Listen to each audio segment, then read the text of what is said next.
There are many favourite things on this channel, but I don't think anything is more popular than my good friend, and now yours, of course, the person that keeps everybody in check at one of the world's most famous front black doors at number 10 Downing Street. You know what I'm talking about, Larry the cat. And we have some news, as ever. Let me explain. Hi, good morning, Neil Sean here in the very heart of London. Lovely to see you today. Many people know, if you don't know, but my other role apart from doing this is I work for various channels around the world reporting on royals, but also political news and breaking news that happens, as one can imagine. But what I do is spend quite a bit of time at 10 Downing Street. It's a very drafty place, you know. You know that word drafty, you know, cold, windy place. And you're sort of standing there, and after a while you think, you know, you know you're going to get cold and watery eyes, because it doesn't matter whether you're there in the summer or winter. Seemingly it's a bit of a wind tunnel. So this particular little fella is always a wonderful distraction. I owe Larry quite a lot, because many people might not know, but I also wrote a very small, short children's book called The Downing Street Cats. And this was really all inspired by the fact that I was looking at Larry one day and thought, goodness, I wonder if, you know, he could actually hear the things that are going on with inside 10 Downing Street, you know, the sort of thing, snooping around. Nobody would question him, would they? Looks sort of, you know, mysterious enough. Who would he be? What would he be listening into? That was the backbone to the book. He has a lot of celebrity fans, you know. I mean, he's that world famous. As I say, when you're filming there some days, it's very strange because he just wanders in and around at the most inopportune moments, I might point out. And you kind of think, not now, Larry, you know. But he does sort of diffuse a very tense situation. President Barack Obama wanted a picture with him personally, as did Michelle. Also, the 45th President of the United States, President Trump, wanted just a one-on-one with him. And as we can see, you know, many people just want to be pictured with Larry.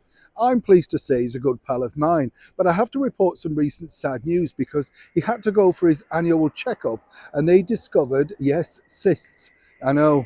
Very sad, isn't it? You know, we had a long conversation about this the other day. Well, I said a lot and he said nothing, as you can imagine.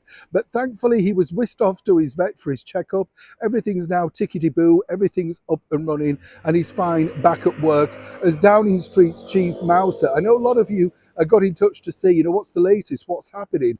I know more people more people are interested in Larry than anything else. He is a fun bloke, and I'm going to tell you, let me also point out, he's not as friendly as you think. You know, we've got friendly now, but he can be a bit hissy, you know, if he doesn't particularly like you. A lot of people said he wasn't very keen on the Right Honourable former British Prime Minister Theresa May, but she tried her best with him. Seemingly she couldn't gel. Wasn't too keen on David Cameron either. I know, you see, even when he brought him in, he wasn't particularly much of a fan. So what's happening with Larry today? Well, apparently he's taking it easy, taking everything in his stride. He's easing himself back into duties. A lot of people want to know as well, does he get on with the brand new Prime Minister, Rishi Sunak? Well, he didn't really get a chance, did he, to bond with the Right Honourable Liz Truss. She was only there a matter of nanoseconds, so he couldn't necessarily form a relationship with her. But according to that good source, both Rishi Sunak and his wife and children are big fans of Larry. In fact, Mr. Sunak told me that he does confide in Larry. And as I said to you many times before, wouldn't it be odd if somebody was shrewd enough to microchip Larry? I'm not suggesting this, but then can you imagine they could hear in literally all of those private conversations? But looking at Larry recently, where he's just been sat outside falling asleep, I'm not sure he's on top of everything right now. I think he's easing himself back into the job. But for everybody out there who is concerned, as we all are, about the gorgeous Larry the cat, he's back up and running, nothing to worry about. And as ever, when I know more, you'll know more. Big kiss from Larry too. Neil Sean in the very heart of London.